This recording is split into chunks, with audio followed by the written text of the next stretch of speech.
In case you didn't know, I actually opened up my very own merch store, and there you can find some awesome keychains, stickers, and memory markers like these. They even come in bundles, so be sure to check them out. And as always, thank you so much for the support, and be sure to stay tuned for more drops coming in the future. Jeff, he's free. Tommy? He's back!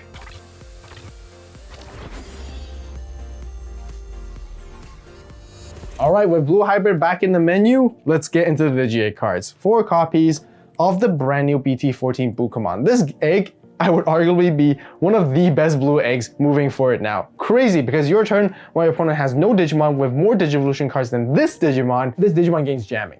And this also counts for if your opponent has no Digimon at all on the board too, which is really crazy. An egg that gives jamming, definitely want to utilize it as much as possible. Then we also have one more copy of Kiramon. Because we do strip a bit of sources, it is Blue Hybrid at the end of the day. Being able to draw one is kind of nice, but if you guys prefer the consistency, just go for the straightforward Bukamon eggs. I just decided to, want a little bit more draw power sometimes, which is kind of neat. So that's the 5th egg of what I would run if you prefer as well. Okay, so for the rookies, we're playing 2 copies of the good old Strabimon, which only gives an inheritable of when attacking once per turn. If this Digimon has hybrid or Tamer traits, you get to gain 1 memory. Very simple, really good for when it comes to some of the combos that we're trying to pull off right here, which I'll showcase a little bit more later on as well. But 2 for now is really neat. Then we have the brand new Gomamon right here. Gomamon is just really perfect when it comes to sort of synergizing with all these short stripping and stunning sort of type of effects kind of. What Gomamon does is that starter main phase, you trash one of any Digivolution card from one of your Digimon. Being able to pick anything is just absolutely insane,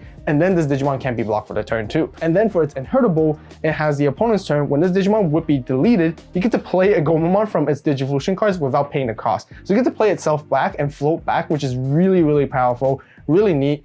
Almost maybe you might want to play 4 copies if you don't want to play the Strabimon, but again, I kind of find it nice with a 2-2 split at the moment, so really prioritize based on your personal preference. As we continue with the rookies, very simple. Blue Hybrid was incredibly strong because it has access to both the different kinds of floodgates. Madoki Betamon and Syakomon are great in this current format to counter a lot of cards, especially Syakomon, because there's a lot of training boosts out there. Decks that play training boosts, Syakomon just simply says no. Madoki, generic as well, very good at stopping just any memory gain, and this is what Blue Hybrid is really good at adapting into. Having these kind of really powerful floodgate rookies slows down the game enough to buy you enough time to sort of keep up with the pace and sort of have that control style, so then you can win later on as well. Really key important cards, really good for the deck for sure. And last but not least, for all the rookies, 2 copies of Bokomon, just your generic great searcher, revealing top 5, grabbing yourself a hybrid, grabbing yourself a tamer, really good setup and a ton of value when you ever digivolve into a hybrid, so you can gain the 2 memory back effectively going into a hybrid for free, which is absolutely amazing. Next, for the level 4s, before we actually show the hybrid stuff, I actually want to talk about this brand new Ikakumon because it is from BT14, which I also really like very much. Because when digivolving, it trashes 2 any Digivolution cards of your opponent's Digimon. Being able to select anything is just a whole new level of source stripping, which is absolutely insane. When attacking once per turn, until the end of your opponent's turn, one of your opponent's Digimon with fewer Digivolution cards than this Digimon can't attack. So it's kind of like a semi-small stun. It can't stop blocks, but if you have Gomamon, if you had it from its starter main effect, you can kind of combo nicely, so you can sort of stop blocking, which is kind of neat.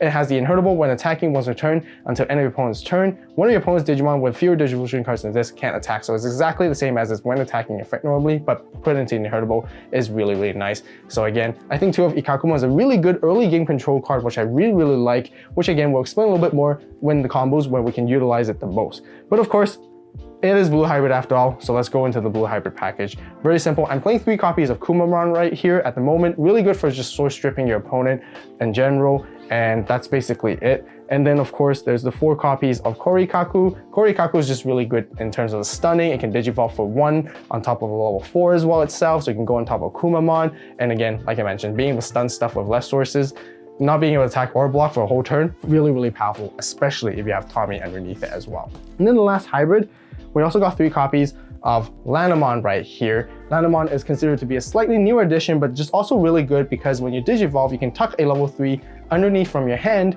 so that she can gain jamming for the turn. And you guys can see it comes very nicely in clutch if you tuck in like a Gomamon or even a Strabimon. So now you can gain an inheritable when you're attacking, which is really neat. and really, really nice. So again, you know, 3 copies is really all I need. Honestly, I would maximize on the hybrids if I could, but I really love Ikakumon like I mentioned. That's why I kind of have to make some sacrifices here on the Kumamon and a bit on the Lanamon. Now, since we're talking about blue decks, I have another secret spicy blue deck right here. In case you guys didn't know, this secret really cool Imperial Ace card comes in from this deck as well. And you know what? Imperial update coming real soon in the next video. Be sure to stay tuned, subscribe, turn on the notification bell, give this video a like, and I really appreciate it. And if you're a Vault Club member, you can see the deck list that I'm working on the first draft already right now. So definitely be sure to join. All right, now let's talk about our level 5s. Of course, we still have the good old classic BT7, 4 copies, Beowulfmon right here, just because it can potentially Digivolve just for 1 cost on top of your level 4, as long as there's a Tamer underneath it, which is really good and very memory efficient. When attacking, letting you return one of your hybrid traits from its sources to your hand to bounce your opponent's level 4 back to their hand as well at the same time, so you can keep a cycle of your hybrids ongoing and coming again. Is just really incredibly powerful. Really, again, your main sort of pseudo boss Digimon of the deck, which gives you a ton of value. Now, for the brand new stuff, we have hand traps in this deck as well. We got 2 Zudomon Aces. I might arguably even want to play like 3 copies of this just because of how insane it really is. Hand, counter, blast, Digivolve for free during the opponent's turn during that counter phase. On play or when Digivolving, you trash 2 Digivolution cards from any of your opponent's Digimon sources from that one particular Digimon, and then afterwards you can bounce your opponent's Digimon with no sources back to their hand, which can really disrupt their plays and has a lot of great synergy when you go into a hybrid and you have a hybrid sitting there. You can counter against your opponents and surprise them, or even alongside with Ikakumon. Perfect, good combinations right there, which I'll show you more in the combos when we get into it. Of course, Ace Overflow -3, so whenever it leaves the battle area, you do instantly lose 3 memory because of it. As we continue, let's move into our level 6s, sort of our boss Digimon of the deck, so the top end stuff. I think Mirage Gabumon is a perfect synergy when it comes to this because it can bounce more things, it can add your opponent's security to hand for aggressive plays, and it gives you a ton of memory whenever your opponent adds cards to their hand, which is very good offensive, aggressive playstyle, and also really good defensive because it disrupts your opponent's turn while doing so. Because of how good this card is, maybe I might even bump it up to 3, but I do think it's one of the best level 6 choices to get into when you're playing Blue Hybrid. And then of course we also have 2 copies of Azulamon right here for even more aggression. Even though it costs 5 to Digivolve, it's just very good at punishing wide boards. There's a lot of wide decks in this current format. We have Fenrir Lugumon that plays a wide deck if they don't finish you off before you do so, but I also have Digipolice and a ton of other decks that are just really good at going wide and being able to punish them. You can gain a ton of memory with Azulamon, gain a ton of securities and +1s, and then basically just attack for all of it and finish the game in a click instantly just because of how strong this card really is. So 2 copies is kind of neat, maybe 1, really up to you guys based on the ratios there. That's it for Digimon. Let's talk about our Tamers. 4 copies of Tommy because he's back from jail. Now he's unrestricted.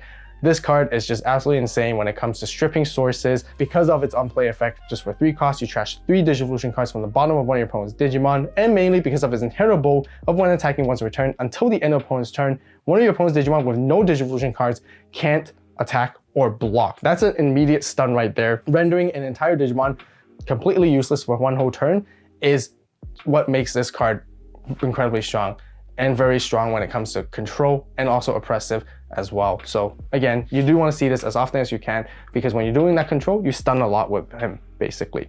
As we continue with more like source stripping, 3 copies of Sorojo, really great. As long as your opponent has a Digimon with no sources at the start of your turn, you gain 2 memory instantly. Might want to even play 4, but you know, space is kind of tight when it comes to Tamers. So between 3 or 4, I wouldn't go no less than 3 because of how good they really are. And yeah, giving you a ton of memory, so you need to play more Tamers to go for the hybrid plays there. Our memory Tamer right here, 3 copies of Davis. Really good for searching, really good to sort of like find pieces. It is also, again, your memory Tamer. The reason why you want to play at least 3 copies or even at least 2 is because you do cycle through them, you do Digivolve your hybrids on top of him, so then you want to make sure you have access to another one later on if you ever want to set your memory back to 3. So it's really important to sort of see it as often as you can.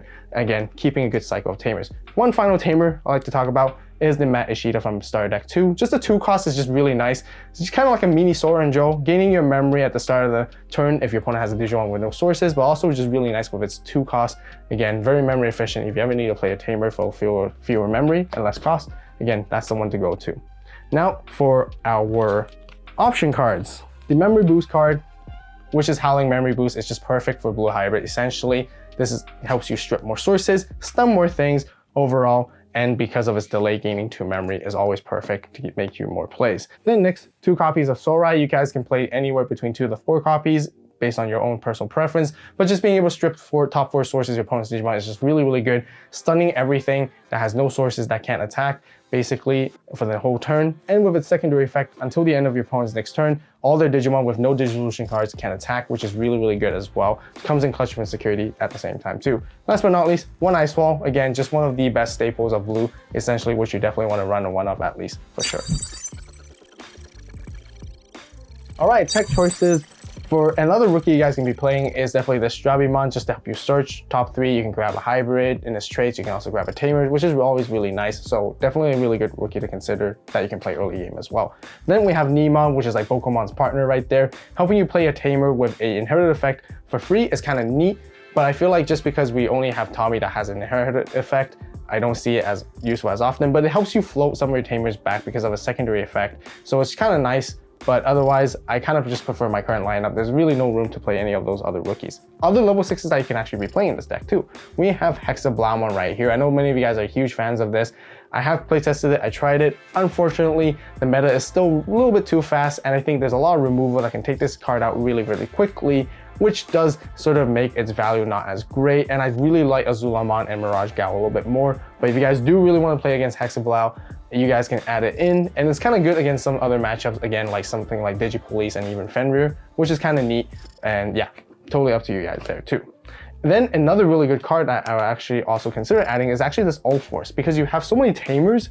Being able to then Digivolve into this guy, or one play as well, you can strip so many sources and bounce one of your opponent's Digimon out there. It's definitely a really, really neat surprise just because of that effect too. Then moving to a different Tamer, there's actually the newer Joe from BT14. Now, I want to quickly talk about this guy just in case you guys are thinking of playing this card. I thought it was just very intuitive initially just to include this guy because it trashes sources, it helps you gain memory when you trash sources, but keep in mind that one of the most important things is that this is a blue hybrid deck after all. So the main key thing is you're actually trying to Digivolve on top of your Tamers, meaning that you're going to lose a lot of value from Digivolving on top of this Joe afterwards when you need to go for your hybrid plays. In the end, not giving you as much value as I really thought, so therefore I didn't decide to add this in the end anymore. And then last but not least, another one is Absolute Blast, which is a really great removal card because you can strip a bomb source, you can bomb deck your opponent's Digimon with no sources as well. You strip so many sources anyways to control the board. This card does definitely come in clutch, and I personally really like it just because of bomb decks as well. Alright, combos of how to play Blue Hybrid. Of course, when you come to your opening hand, you do want to see your Tamers, ideally stuff like Davis that can help you search. You want to see your rookies, such as Strabi, Gomamon, Madoki, Siako, so you can Digivolve it immediately and cycle a card. That is definitely a pretty important priority. Otherwise, Pokemon to search even further. And then there's just a secondary card. You don't want to see sort of your level 4s, such as your Blue Hybrids, or even Ikakumon, so you can Digivolve on top if you ever need to go for some bigger combo plays right there. Because again, setting up Tamers is really important for Blue Hybrid. So of course, you hatch your egg, you would Digivolve into Siako, Madoki, Goma, or even Strabimon right here, depending on whichever you have, so you can gain different values and different points of the game. You know, having Tommy, really important. You know, sometimes you don't really have to strip all their sources if you really need to. Just having it come out, getting it ready to prepare for stunning is always neat. Davis is really the one that you want to see the most just because it starts your pieces and it starts you at memory at 3. And then you can begin even choking back to back with a Sora Joe right there. Again, setting up Tamers is crucial. Having both on the board is great. Find more pieces just like that. Now, in the early stages of the game, you just want to chip away your opponent's security. If they have no Digimon on board straight up, just move up the Siakomon or your rookie with Pokemon Inheritable, and you just swing with it, and it just has jamming. Make sure your opponent has no Digimon or even no Digimon with more sources than it. So as long as you're always chipping with jamming, you're always pretty much secure. It's pressuring your opponent a lot now these days with Pokemon Inheritable because then it forces them to try to address it in the early stages of the game. Siakomon is just great at stopping some training boosts, and as well as Madoki right here to stop memory boosts too at the same time. Now, if you ever have Gomamon instead, you can do the same thing. You take out a source, guarantee that you can take out your opponent's source, so then in the early stages of the game, swing with jamming, which is really, really neat. If you have enough memory to work with, this is when I kind of like to go into Ikakumon to strip more sources, and then swing, continue with jamming right here. If your Gomamon is ever in threat, you can always play it back. Doesn't have to be necessarily Ikakumon. With this brand new rookie lineup, you don't even have to necessarily Digivolve your level 4 hybrids on top of your Tamers. You can even just Digivolve right here and do the same thing. It's still jamming, strip a source and continue to attack. Really nice, which I like the combo with Lanamon sometimes, because when you Digivolve Lanamon here, you can tuck away another rookie, another Gomamon if you wish, or even can tuck away a Strabimon underneath, so then when you attack with jamming, you can gain a memory. Ideally, I like to go it like this. For 2 memory, if you have Vocal, it essentially becomes free. You can then tuck away a Strabimon, and Lanamon gains jamming, swing, stun something, gain a memory as well when you attack, which is fantastic. If you have Gomamon underneath, that's pretty much the same thing. If it's ever in threat, your Gomamon can always come back out when it would be deleted. Now, the reason why having these level 4 setups are so good and playing the level 4 early game is how it bridges to your level 5s. 2 ways. Of course, the classic way is to Digivolve for 1 into Beowulf, so they can swing, return the hybrid underneath it, stun something as well, and then bounce a level 4 at the same time, and check for 7k, which is really, really neat. Otherwise, sometimes I actually like to Digivolve right here, which is totally fine. You want to make sure sometimes you might have a hybrid just like that to give you that same kind of value. Swing, return Lanamon back to your hand, and Beowulf will also have jamming. Don't need to be too greedy on just wanting to Digivolve for 1 cost, because these days you can play around with security step with the stack building like this, so you can swing and get a lot of value. Beowulf with jamming, you get to repeat the combo all over again, which is really nice. Now back to the setup of having a potential level 4. Sometimes again, Korikaku for 1, stun something, Korikaku for 2 on top of Tommy, stun something, attack, and continue to stun, just like that. Now, again, this is when you have a level 4 suspended sitting on the board. Your opponent's gonna wanna try and dress it. They're gonna wanna try and remove it as well, because if they don't, you're gonna constantly be sort of jamming them, stunning them, repeating those combos over and over again. This is when Zudomon Ace comes in clutch. If they ever attack you with Digimon with very little sources, you can then blast Digivolve just like that, trash 2 of their sources, bounce their Digimon back. If they disrespect like this, you're basically getting a ton of value just from that, which is absolutely insane. And I really, really love this combo overall. Continuing, always make sure to use your sword and drones to continue to strip sources that your opponent has as well at the same time. Make sure if you want to go for hybrids for games and attacks, don't suspend them too early. Make sure you make those decisions on what you want to strip away carefully based on that. And then, because sometimes you have Beowulf for 1, this is when you get into your level 6s. Ideally, Mirage Gao is the one that gives you the most value because it can sort of bounce more things or make your opponent add security to hand, gain a ton of memory back, retain your turn, and you can continue and just swing like that. Even here, if you ever go onto a Bukamon, just like the other Mirage Gaomon deck, you can actually just swing and you have jamming, which is always really good, and stun more things and continue to float on the board. If this ever gets threatened, Gomamon, again, can always come out and use its starter main phase to continue to stun stuff. If your opponent has a wide enough board, you can go into Zulong, strip all their sources underneath one on all their Digimon, gain a ton of memory back for every Digimon that has no sources as well, and then you can swing for security, do a ton of checks, and finish the game just like that. And of course, the good old reliable hybrid for game strategy. You want to cycle and make sure you have a good, consistent, resource of Tamers, so that you can always go into these hybrids one at a time when you gain a lot of memory to swing and continue to finish the games off. Very, very simple with this whole entire blue hybrid strategy. Lots of attacks, very flexible, very good at control as well, and really, really fun to play. Really glad to see this to come back once again. If you want to see blue hybrid in action and how it fares against other BT14 decks, be sure to watch the gameplay video guide right here, right now to learn more about it. As always, thank you guys so much for watching. You guys have a great day, great night, wherever you are. See you in the next video, and this is AVAULT signing